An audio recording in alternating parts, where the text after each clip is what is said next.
दोस्तों कैसे उम्मीद करता हूँ कि आप लोग अच्छे होंगे, अपना ख्याल आप लोग अच्छे से रख रहे होंगे। दोस्तों अगर घर में आपकी हमेशा शांति बनी रहती है तो कुछ चीज़ें ऐसी हैं जो कि आपको ध्यान में रखना चाहिए। वो क्या हो सकती हैं? कुछ चीज़ें जो मैं पहले भी बता चुका हूँ, कुछ और बताता हूँ। अशांति को दूर आपको अगर रखना चाहते हैं तो क्या करें?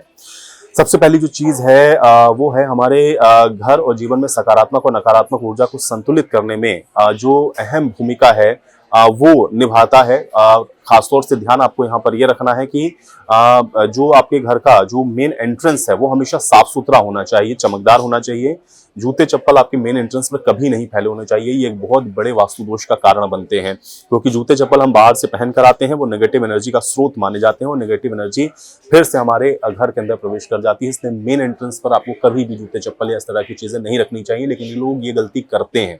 जो घर का मेन एंट्रेंस है वहां पर अक्सर आप देखते हैं किसी तरीके से जूते चप्पल या इस तरह की चीजों को लोग रख देते हैं, जो कि आपको नहीं रखना चाहिए। ये बहुत ज्यादा नेगेटिविटी को फैलाता है और अगर ऐसा आप कर रहे हैं तो आप इसको सुधारिए या इसको आप दूर करने की कोशिश करिए। दूसरा ये है कि आपके पूरे परिवार की एक फोटो फ्रेम दक्षिण या पश्चिम वाली दीवार पर लगानी चाहिए, जिससे परिवार के लोगों में आपसी जो सामंजस्य है, जो खुशी है, वो बनी रहती है। फोटो फ्रेम लगाएं तो इस बात का ध्यान रखें कि आपको इसको जो दिशा है वो किस दिशा में लगानी है। मैंने आपको बताया कि दक्षिण या पश्चिम जो दिशा वाली जो आपकी वॉल है वहां पर आप अपनी ये जो फोटो है उसको लगा सकते हैं और इससे आप देखेंगे कि आपको जो नेगेटिविटी है वो नहीं होगी। दूसरा ये है कि फैमिली के बीच में आपस में जो कोऑर्डिनेशन है वो बेहतर रहेगा और अच्छा बना रहेगा। तीसरी जो चीज है कि हमेशा दक्षिण की दिशा की ओर जो सर है वो करके सोना चाहिए, कभी भी उत्तर की दिशा में सर करके नहीं सोना चाहिए।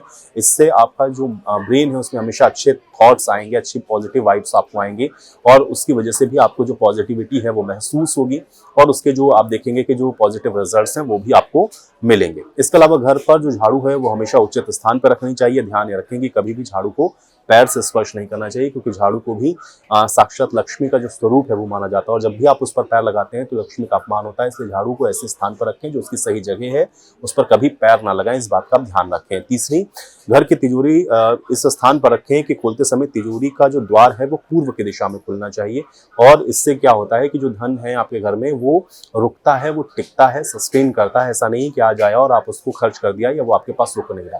तो इन बातों का आप ध्यान रखेंगे तो आप देखेंगे कि आपको जीवन में किसी भी तरह की दुख तकलीफ या बाधा नहीं होगी। उम्मीद करता हूं कि जानकारी आपको अच्छी लगी होगी। मिलते हैं अगले वीडियो में।